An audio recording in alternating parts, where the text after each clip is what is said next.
আল্লাহ সুবহানাহু ওয়া তাআলা কোরআন মাজিদের এই সূরাতুল বাকারায় সূরা ফাতিহার পরপরই আমাদের চাওয়া যে প্রার্থনাটা ছিল, যে চাওয়া ছিল, তা অত্যন্ত সংক্ষেপে 20টি আয়াতের মধ্যে পেশ করেছে। প্রথম 5টি আয়াত 2টা বিষয়ে কভার করেছে। একটা হচ্ছে কোরআন মাজিদের মর্যাদা এবং এই কোরআন যে আল্লাহ রাব্বুল আলামিনের পক্ষ থেকে নাযিল হয়েছে, এর মধ্যে যে কোনো সন্দেহ নাই, তার জন্য একটা চ্যালেঞ্জ তোলা শুরু হয়েছে। তারপরে আমরা বলেছি সিরাতাল্লাযীনা আন'আমতা আলাইহিম, এই নিয়ামত প্রাপ্ত জামাত যারা, তাদের পরিচয় আল্লাহ পেশ করেছে। হেদায়েতের উপরে কারা আছে? ইহদিনা, আমরা বলেছি ইহদিনা হেদায়েতের পথ দেখাও।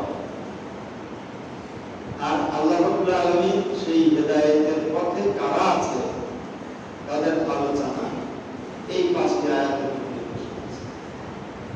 এরপরে এই হেদায়েতের পথে যারা, তাদের রেজাল্ট, তারা কোথায় যাবে সেটাও আল্লাহ বলে দিয়েছে।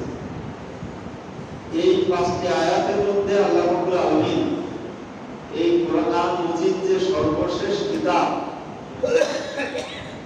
এবং মুহাম্মদুর রাসূলুল্লাহ যে সর্বশেষ রাসূল, তাও বলে দিয়েছে। তাহলে এই 5টি আয়াত কত গুরুত্বপূর্ণ আমরা অনুধাবন করতে পারি। প্রথমে কোরআন মাজিদ সেই জনপদে নাযিল হয়েছে, যে জনপদের ভাষা আর কোরআন মাজিদের ভাষা একই।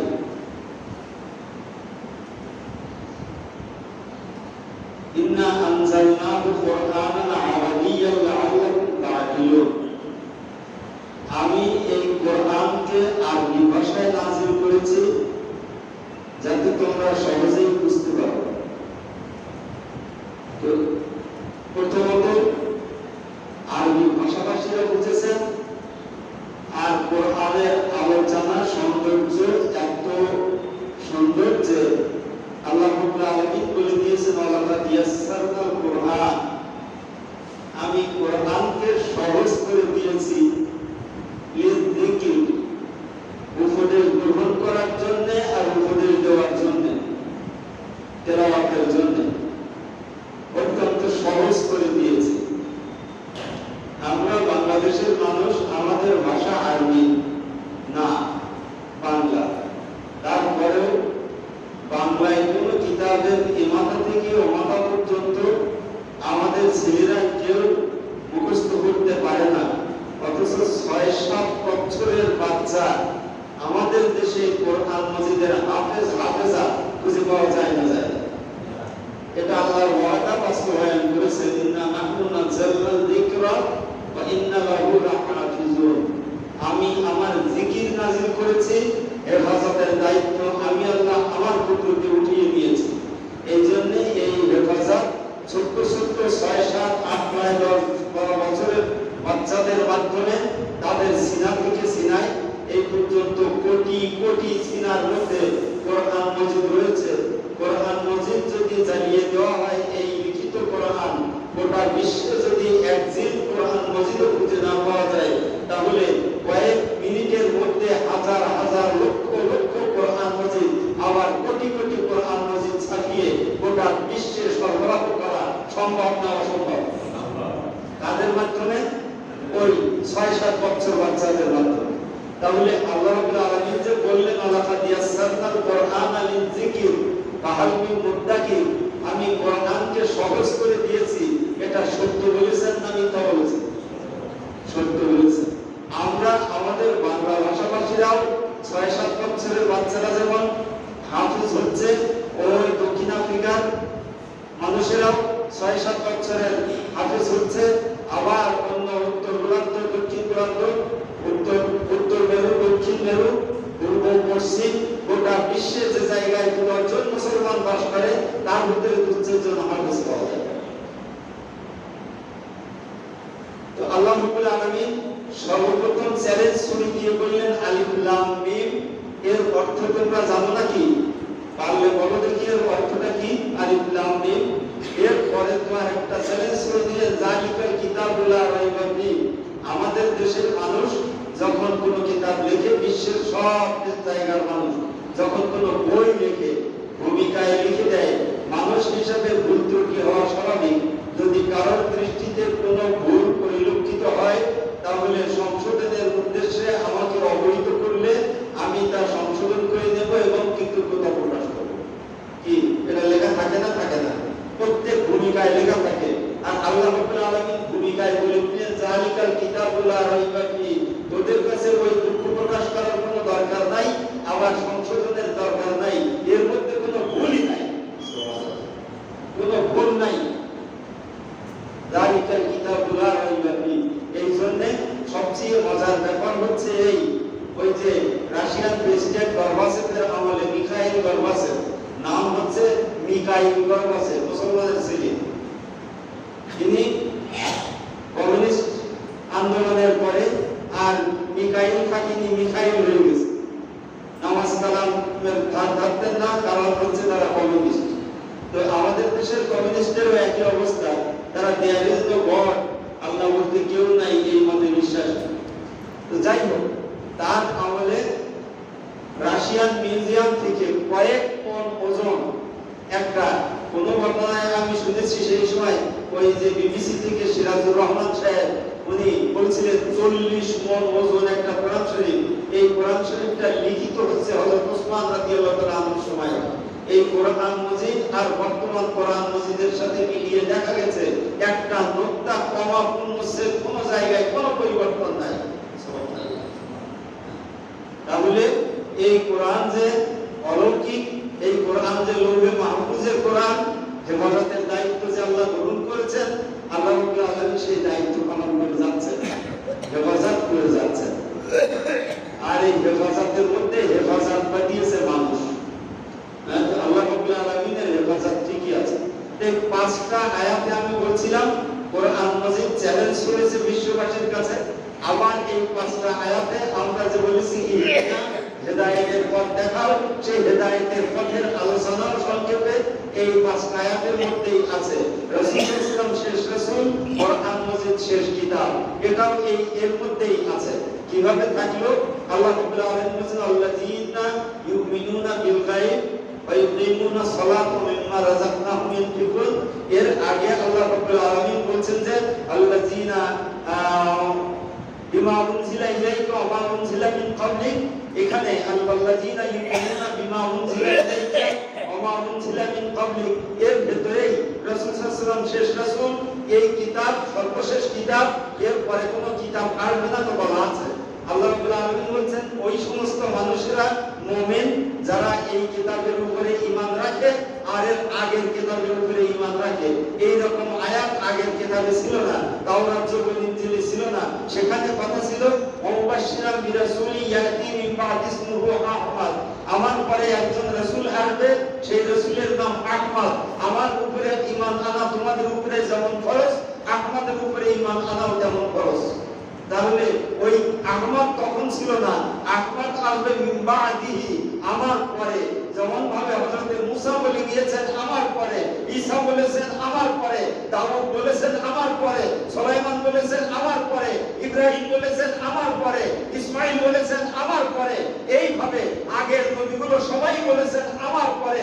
ইয়াকুবের কাছে প্রশ্ন করা হয়েছে, তার নাতিপুতি যারা সামনে বসে বসে প্রশ্ন করেছে যে এই শ্রেষ্ঠ নবী কে?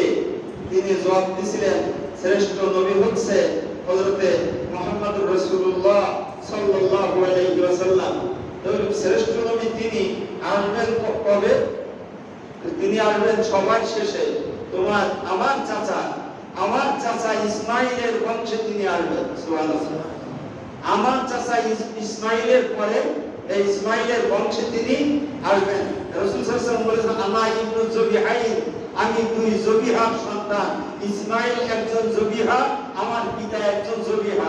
রাসূল সাল্লাল্লাহু আলাইহি ওয়াসাল্লামের ওই জীবনী আলোচনা করা আমার উদ্দেশ্য নয়। তো রাসূল সাল্লাল্লাহু আলাইহি ওয়াসাল্লাম হযরত ইব্রাহিম দোয়া করেছিলেন, হে আল্লাহ, এই ইসমাইলের বংশে একজন রাসূল পাঠাও। রব্বানা ওয়া বা'আস ফীহিম রাসূলা, হে আল্লাহ, তুমি ইসমাইলের বংশে একজন রাসূল পাঠাও। রাসূল এক বচন, রুসুলুন বহু বচন। তো এক বচন ব্যবহার করে ইব্রাহিম আলাইহিস সালাম বললেন যে তার দায়িত্ব হবে চারটা। কয়টা দায়িত্ব?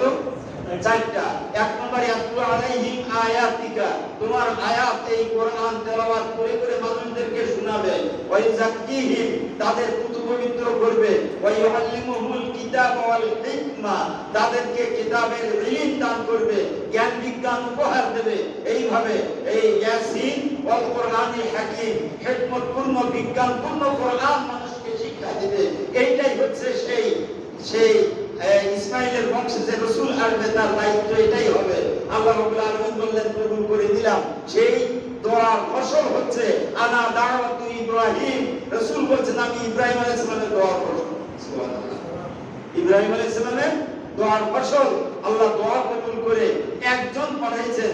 এখানে বলছে আল্লাযীনা ইউমিনুনা বিমা উনজিলা ইলাইহি ওয়া মা উনজিলা মিন ক্বাবলিক ওয়া মা উনজিলা মিন বা'দিক নাই, আপনার পরে যা নাযিল করব তা নাই। এখানে ওই গোলাম আহমদ সহ যত খবিস এই পৃথিবীতে নবুয়তের দাবি করেছে তারা সব কাফির কাফির কাফির, কোনো সন্দেহ নাই। তাদের কাছে যারা দলিল চেয়েছে তারাও কাফির, যারা তার উপর ঈমান এনেছে তারাও কাফির, সব জাহান্নামী।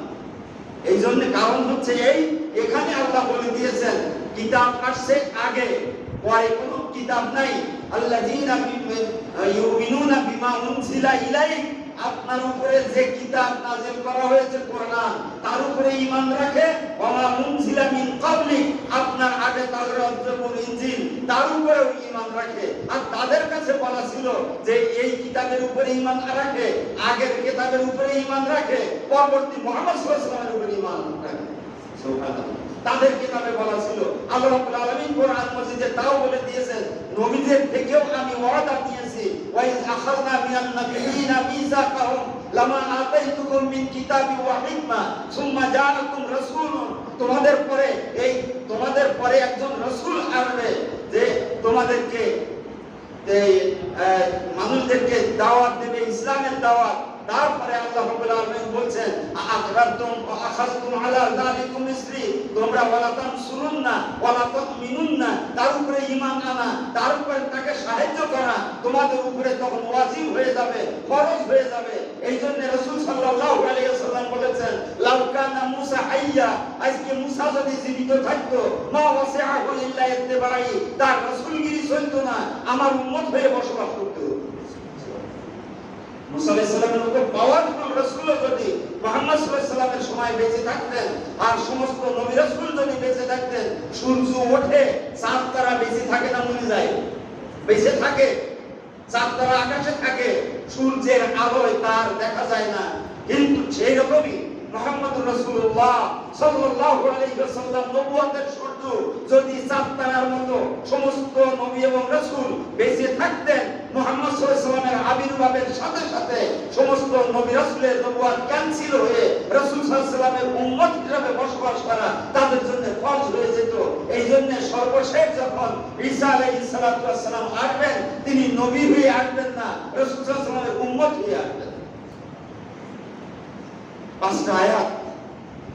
এরপরে এই পাঁচটা আয়াতের যাদের গুণাবলী বলা হয়েছে, আল্লাযীনা ইউমিনুনা বিল গায়ব হুদাল লিল মুত্তাকিন, এই মুত্তাকি কারা তার পরিচয় দিয়ে মুত্তাকি যারা, মুমিন যারা, ইসলামওয়ালা যারা, ঈমানওয়ালা যারা, যারা পরিপূর্ণ মুমিন ও মুসলিম ও মুখলিস, তাদের জন্য বলেছে উলাইকা আলা হুদাম মির রাব্বিহিম ওয়া উলাইকা হুমুল মুফলিহুন, তাদের রবের পক্ষ থেকে যে ইসলাম এসেছে তারা ইসলামের উপরে ছিল।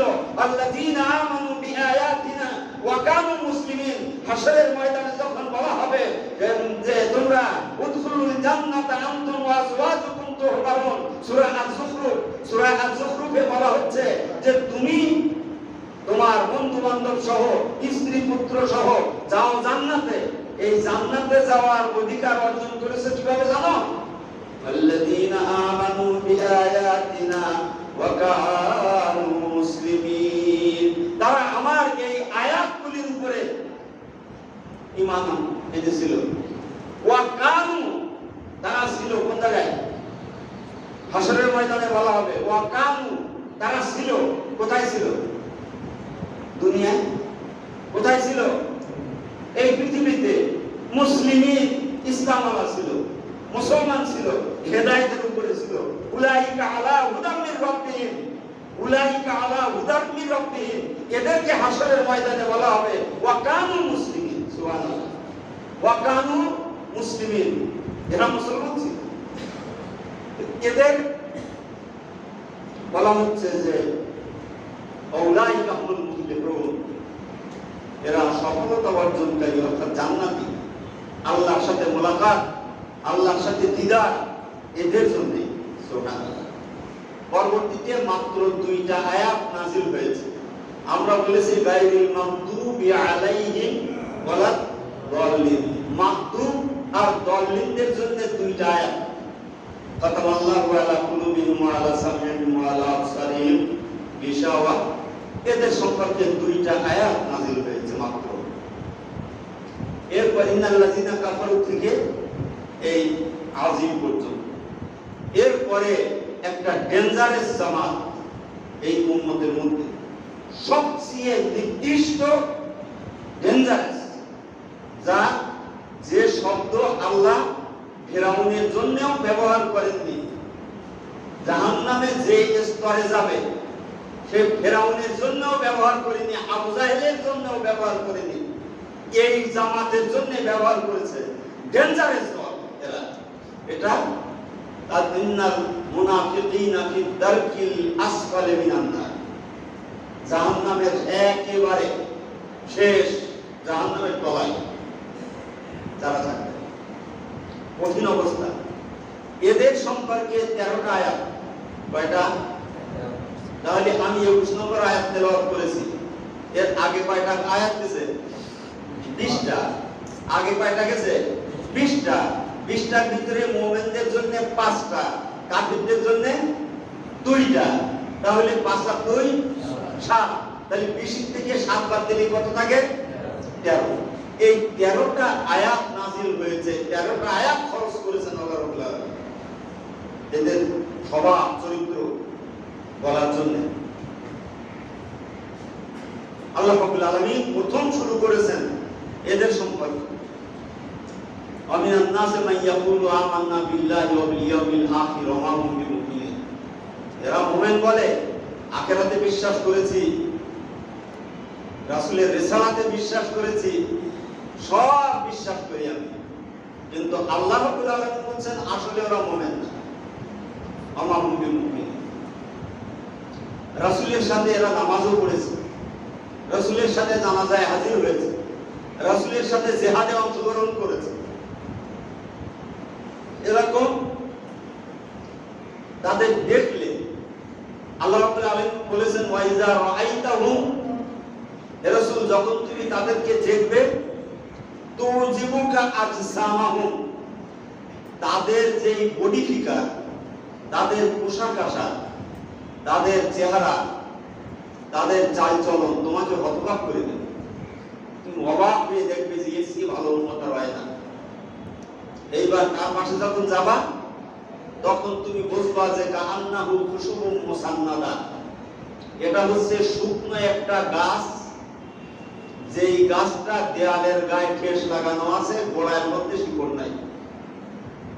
শিকড় মুখে খেয়ে শেষ, ভেতরও শেষ, বাইরেটা আছে ঠেস লাগানো, একটুখানি ছোঁয়া লাগলেই কি হয়ে যায়? ভেঙে যায়, পড়িয়ে যায়, শেষ হয়ে যায়। আল্লাহ রাব্বুল আলামিন এদের সম্পর্কে কোরআন মাজিদে আলাদা একটা সূরা নাযিল করেছেন, লম্বা সূরা, সূরা আল মুনাফিকুন।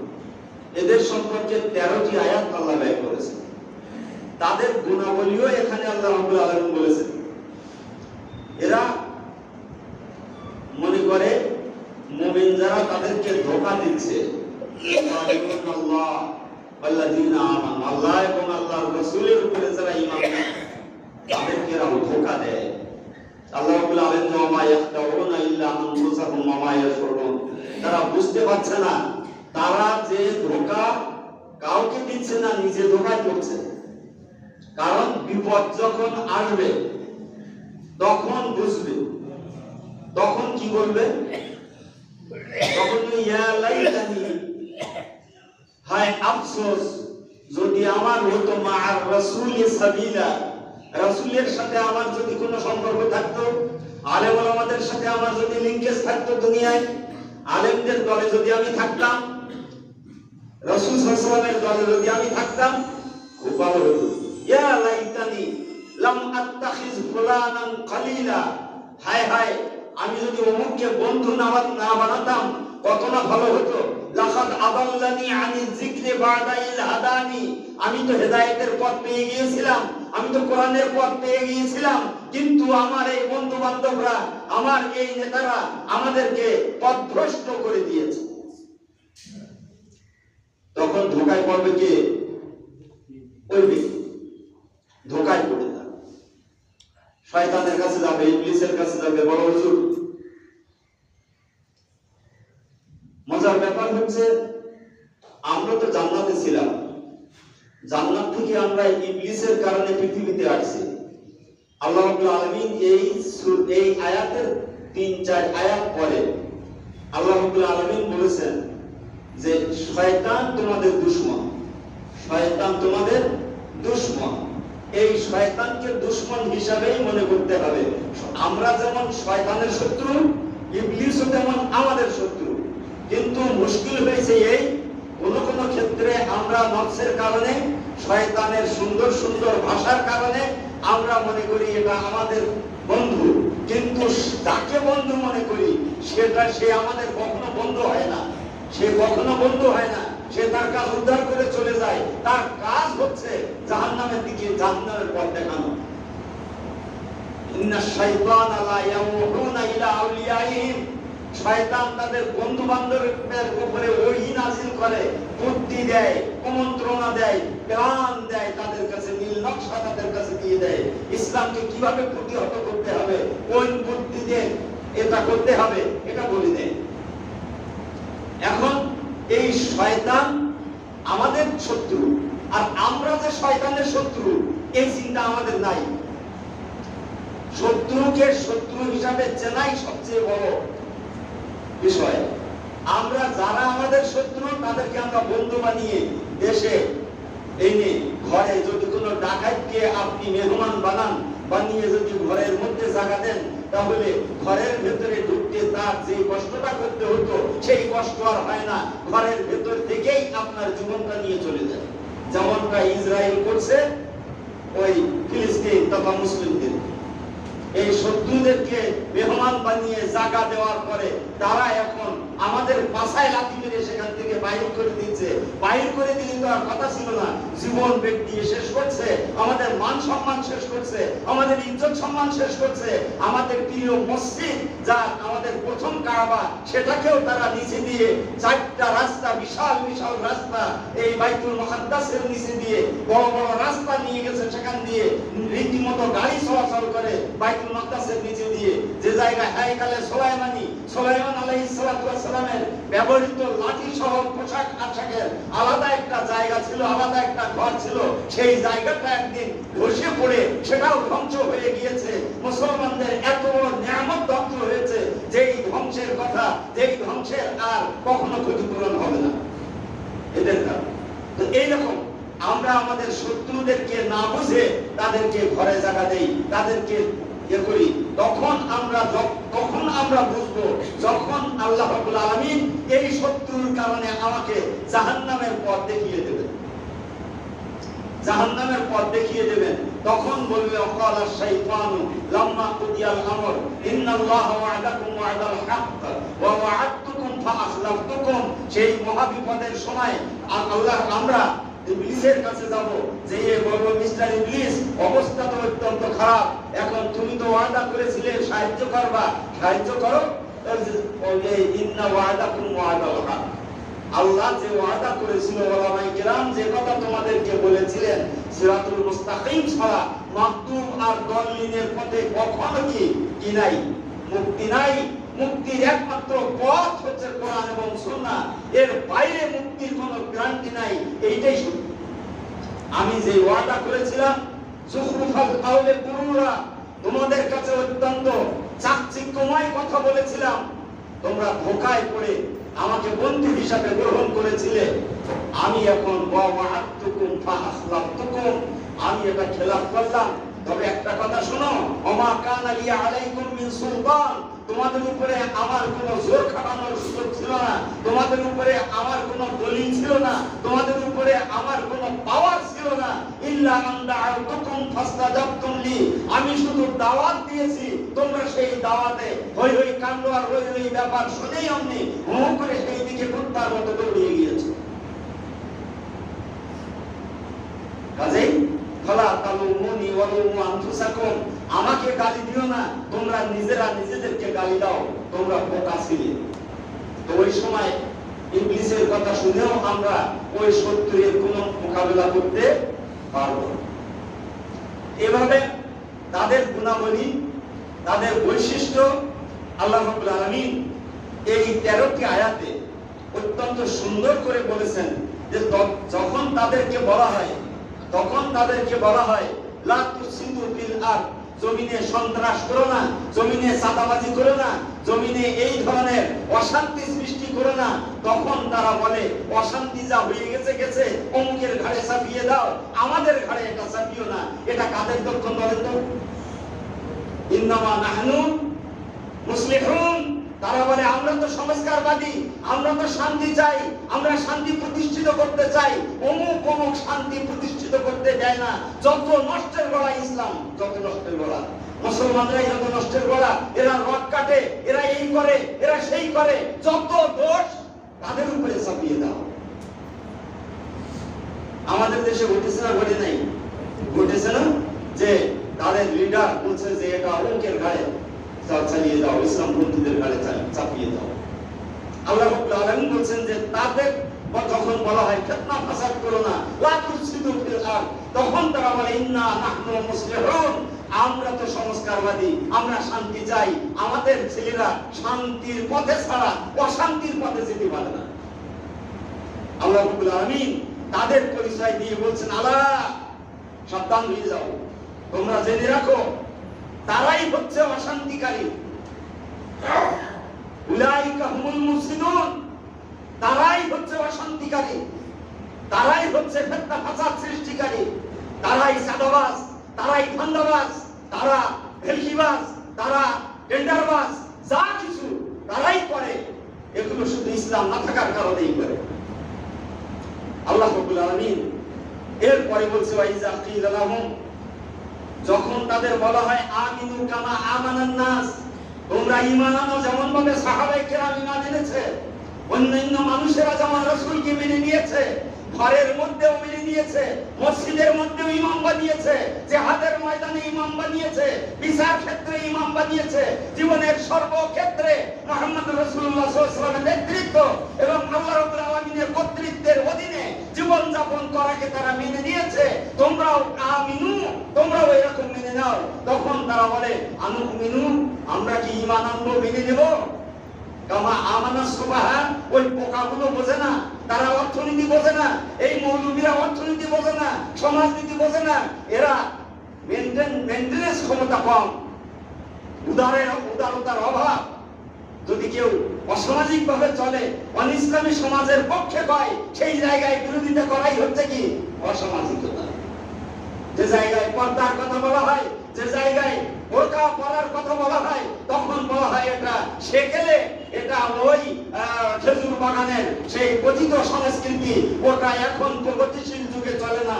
এই জন্য তারা যে নিজেদেরকে উদারতার কথা বলে, আল্লাহ রাব্বুল আলামিন বলছেন শোনো, ওরাই হচ্ছে অনুদার। ওয়াইজা কিলা লাহুম, যখন তাদেরকে বলা হয় যে আমিনু, ঈমান আনো, বিশ্বাস করো, মেনে নাও, কামা আমানান নাস, যেমন ভাবে অন্য মানুষেরা মেনে নিয়েছে।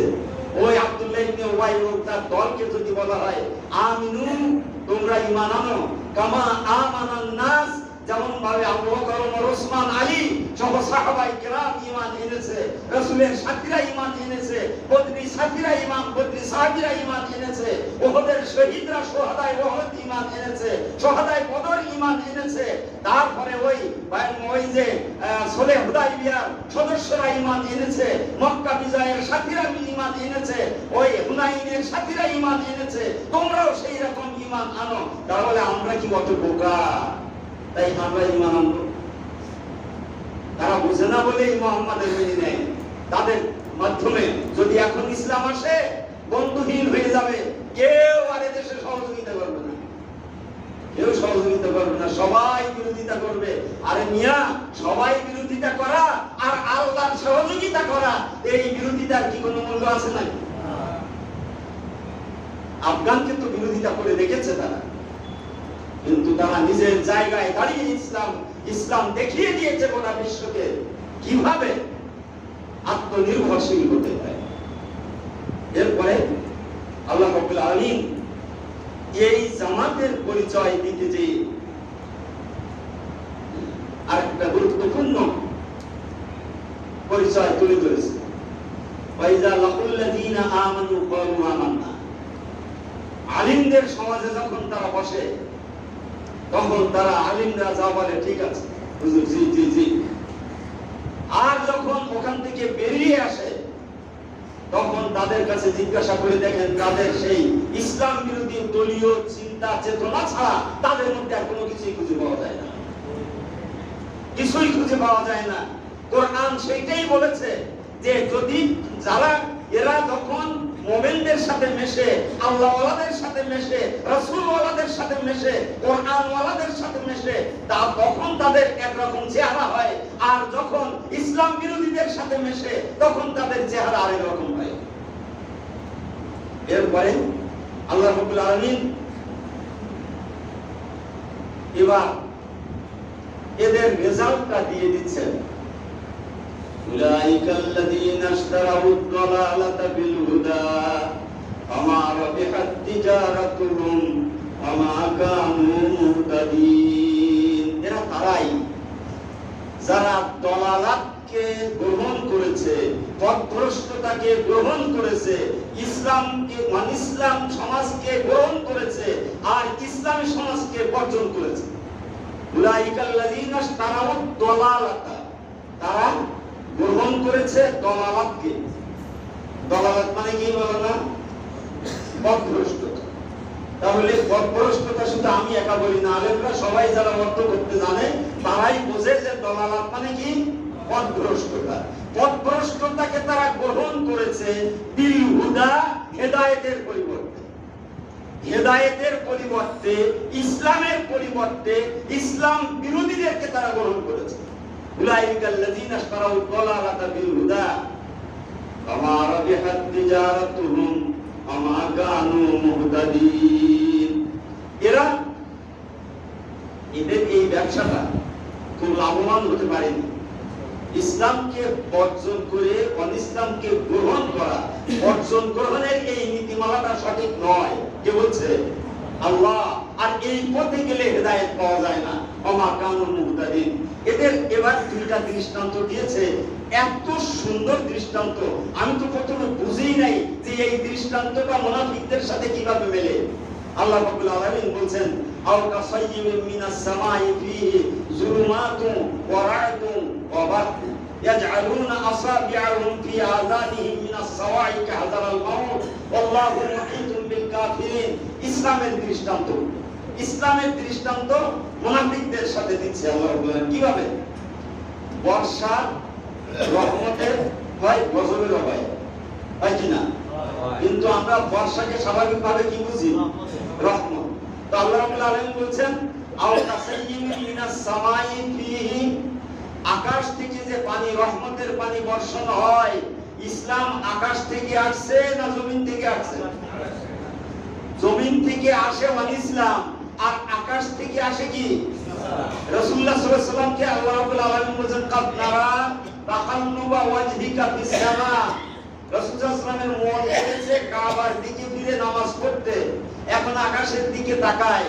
আল্লাহ রাব্বুল আলামিন বলেন যে আমি লক্ষ্য করছি হে রাসূল তুমি আকাশের দিকে তাকাচ্ছ, তার মানে ইসলামী বিধান আকাশ থেকে নাজিল হোক যে আর বাইতুল মুকাদ্দাসের দিকে ফিরে নয়, কাবার দিকে ফিরে নামাজ পড়বো। কি কাবাতি শরীফাতে আল্লাহ, আমরা যেটা কাবাতি শরীফাতে আল্লাহু আকবার বলি, রাসূল বললেন কাবাতি শরীফাতে আল্লাহু আকবার, এইটা বলতে মন চেয়েছে আমার, আকাশের দিকে তুমি তাকিয়েছো, ফালানুওয়াল্লিয়ান্নাকা কিবলাতান তারদাহা, যেদিকে রাজি আছো, তোমার মন যেদিকে খুশি সেই দিকে ফিরে এখন নামাজ পড়া শুরু করে দাও। ফাওয়াল্লি ওয়াজহাকা শাতরাল মাসজিদিল হারাম, মসজিদে হারামের দিকে এখন মুখটা ফিরাও। এই সময় থেকেই আজ পর্যন্ত কাবার দিকে নামাজ, কাবার দিকে ফিরে নামাজ পড়া মুস্তাহাব, সুন্নাত, ওয়াজিব না ফরজ? ফরজ। সেই দিন থেকে ফরজ। এটা আকাশ থেকে আসছে না জমিন থেকে আসছে? আকাশ থেকে। আও কাসাইয়্যিমিন মিনাস সামা, আকাশ থেকে যখন ইসলাম আসে তখন ইসলামের সাথে আরো কিছু জিনিস আসে, ইসলামের সাথে আরো কিছু জিনিস আছে। জুলুমাত, ইসলাম গ্রহণ করার পরে জাহিলিয়াতের অন্ধকারের ভেতরের এই অন্ধকারের কীটগুলো তার উপরে আক্রমণ করে। কি অন্ধকারের কীটগুলো, এই শয়তানগুলো কি করে? তার উপরে আক্রমণ করে। ফিহি জুলুমাত ওয়া রাআদ ওয়া বারক, এবং বিদ্যুৎ চমকানির মতো, তার উপরে যেমন বিদ্যুৎ চমকালে মানুষ আর বাইরে থাকতে পারে না, এই রকম চোখ ধাঁধানো বিদ্যুৎ চমকানি বিপদ তার উপরে আসে।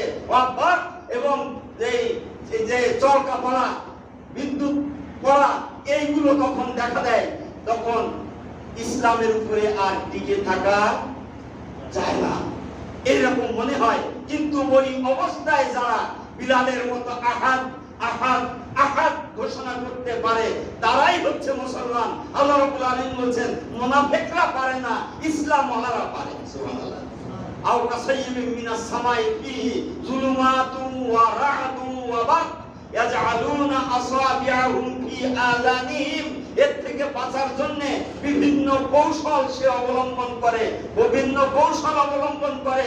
যেমন বিদ্যুতের আওয়াজ থেকে বাঁচার জন্য কানের মধ্যে মানুষ আঙ্গুল ঢুকিয়ে দিয়ে কানটাকে হেফাজত করে, অনুরূপ ভাবে নিজেকে, নিজের জীবনকে হেফাজত করার জন্য এই জাহিলি সমাজ ব্যবস্থার ধারক বাহকদের এই অন্ধকারের কীটদের আক্রমণ, অন্ধকারের কীটদের যে ভূমিধস আক্রমণ করা শুরু করে দেয়, এই জায়গায় বাঁচার জন্য আঙ্গুল ভেতরে ঢুকিয়ে দেওয়ার অর্থ হচ্ছে টাল বাহানা শুরু করে দেয়, টাল বাহানা শুরু করে দেয়। দেখা যায় অনেক কিছু কান্নাহুম খুশুবুম মুসান্নাদা, খোঁজ নিয়ে দেখেন ওই ইসলাম বিরোধীরা যখন জিতে গিয়েছে, তারা মিষ্টি মুখ করেছে, মিষ্টি খেয়েছে, মিষ্টি বিলিয়েছে, এটা এই তো নবীগীতেও হয়েছে। কি বলেন, হয়েছে না হয়নি? হয়েছে।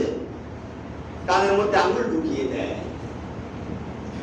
তাও বাহানা খোঁজে, দেখানোর চেষ্টা করে যে আমরা খুশি, তুমি জিতে গিয়েছো, আমরা খুশি। ইসলাম সমাজ ব্যবস্থায় এখন স্থায়ী হোক, তাতে আমরা খুশি। এটা কোরআনের কথা। কোরআন শুধু 1400 বছর আগে রাসূল সাল্লাল্লাহু আলাইহি ওয়াসাল্লামের সময়ে নাজিল হওয়ার সময়ের জন্য কোরআন নয়। ওয়া আখারিনা মিনহুম লাম্মা ইয়ালহাকু বিহিম, আর পরবর্তীতে যারা এখনো রাসূলের সাথে মিলিত হয় নাই তাদের জন্য কি আল কোরআন। কিয়ামত পর্যন্ত একটা কিতাব, সেই কিতাবটার নাম কি? আল কোরআন। তাহলে আমাদের জন্যও কি আল কোরআন। এই যুগে যাদের ঈমান নড়বড়ে, মুনাফিক মার্কা, তাদের জন্যও এই 13টা আয়াত, তাদের জন্য এই 13টা আয়াত। নতুন করে তো আয়াত নাযিল হবে না, হবে নাকি? এখন আমি যে চরিত্রের অধিকারী, বৈশিষ্ট্যের অধিকারী, এই 13টার মধ্যে কোনটা আমার সাথে মিলে যায় তা কি খুঁজে দেখতে হবে না? না দেখলে আমি সংশোধন হব কি করে? এরপরে আল্লাহ রাব্বুল আলামিন আরো একটা কথা বলছেন, একাদুল বারকু ইয়াখতাফু আবসারাহুম কুল্লামা আদালাহুম মাশাউ ফিহি। পরিবেশটা এইরকম যে চতুর্দিক থেকে অন্ধকার ছেয়ে গিয়েছে, আর মেঘ চতুর্দিকে, পরিবেশটা একদম অন্ধকার, রাতের ঘুটঘুটে অন্ধকার, মেঘের অন্ধকার, তারা কিছুই দেখা যায় না। এই অবস্থায় তারা ওয়াইজা আযলামা আলাইহিম কামু, যখন তাদের বিদ্যুৎটা চমকায়, একটু আলোকিত হয়, অর্থাৎ একটু সুবিধা হয়, তখন সুবিধাটা গ্রহণ করে। যখন অসুবিধা দেখে ওয়াইজা আযলামা আলাইহিম কামু, তখন থেমে যায় আর ওই সুবিধার সময়ের জন্য অপেক্ষা করে। যা আল্লাহ রাব্বুল আলামিন সূরা আল আনকাবুতের মধ্যে বলেছেন যে এদের পরিবেশ, এদের পরিস্থিতিটা এরকম যে তারা যখন ফাইন আসাবাহুম, যদি তাদের ভেতরে বিপদ আসে, তখন তারা এটা মনে করে আল্লাহর আযাব মনে হয় এসে গিয়েছে, আল্লাহর আযাব মনে হয় এসে গিয়েছে। আর যখন সুবিধা দেখে তখন বলে যে আমরা তো তোমাদের সাথেই ছিলাম। একেবারে সূরা আল আনকাবুতের মধ্যে অত্যন্ত সুস্পষ্ট বক্তব্য আল্লাহ পেশ করেছেন। এরপরে তারা নিজেদেরকে মর্যাদাবান মনে করে, ইসলামপন্থীদেরকে মর্যাদার অধিকারী মনে করে না, নিজেদের সম্মানিত মনে করে। এই জন্য আল্লাহ সূরা মুনাফিকুনে বলেছেন ওয়াইন রাজানা ইলাল মাদিনা, যদি মদিনায় যেতে পারি, লানাখরুজান্নাল আযু মিনহাল আযাল, মদিনা থেকে যারা অসম্মানিত, যারা দুর্বল, তাদেরকে গলা ধাক্কা দিয়ে সম্মানিত মানুষেরা বাহির করে দেবে। ওই জায়গায় মুসলমান যারা ছিল তারা বলছেন আল্লাহর কসম, তুই হে আব্দুল্লাহ ইবনে উবাই ইবনে সুলুল, তুই যে কথা বলেছিস আমরা বুঝতে পেরেছি। তুই তো বলেছিস মুহাম্মদ সাল্লাল্লাহু আলাইহি ওয়াসাল্লাম অপমানিত, আল্লাহর কসম মুহাম্মদ সাল্লাল্লাহু আলাইহি ওয়াসাল্লাম সম্মানিত, তুই অপমানিত। আল্লাহ রাব্বুল আলামিন তাই বলেছেন ইন্নাল ইজ্জাতা লিল্লাহি ওয়া লিরাসূলিহি ওয়া লিল মুমিনিন, ইজ্জত তো, সম্মান তো আল্লাহর জন্য, রাসূলের জন্য এবং মুমিনদের জন্য, মুনাফিকদের জন্য কোনো ইজ্জত নাই।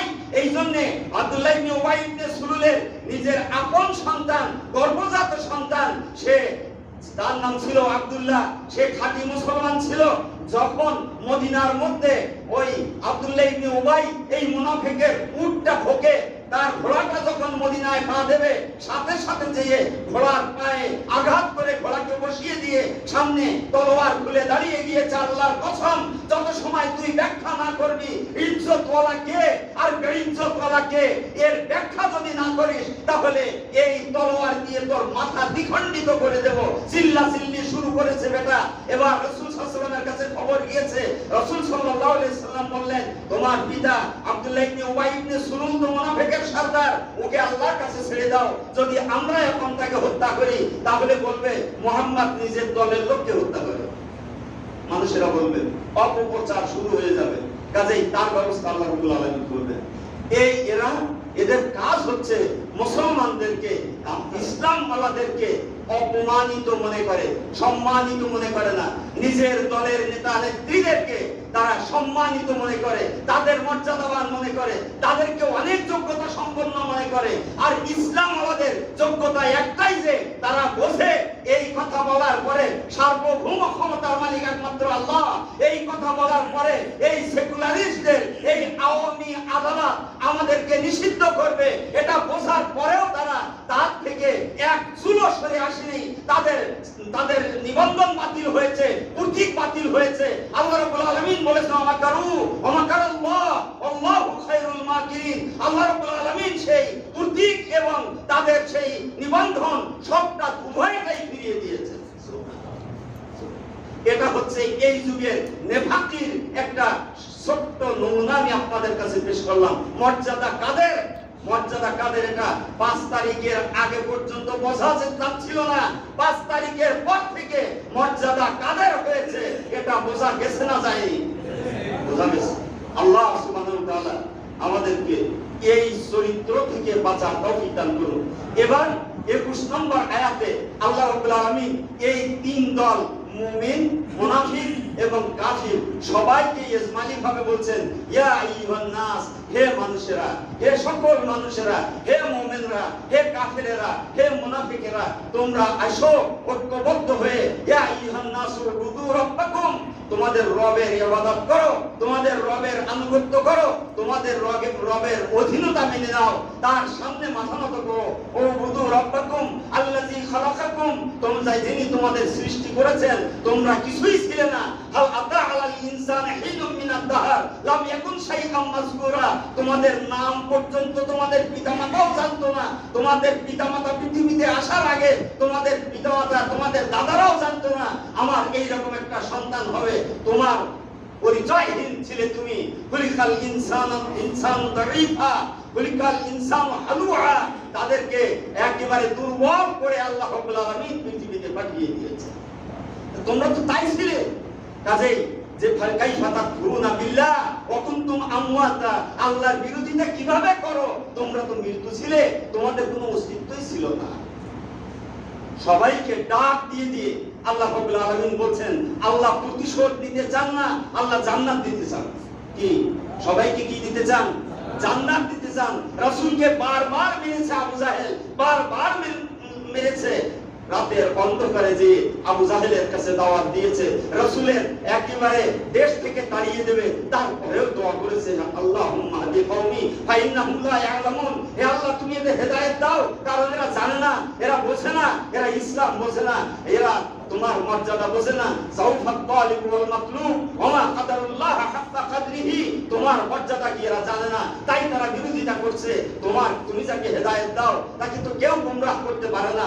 আল্লাহ তুমি এদের হেদায়েত দাও। আল্লাহুম্মা হাদি আহাদাল আমরাইন, হে আল্লাহ ওমর ইবনুল খাত্তাব অথবা আমর ইবনে হিশাম, এই দুই পাষণ্ডের একজনকে ইসলামে এনে তাদেরকে এই ইসলামের মর্যাদা তুমি বাড়িয়ে দাও।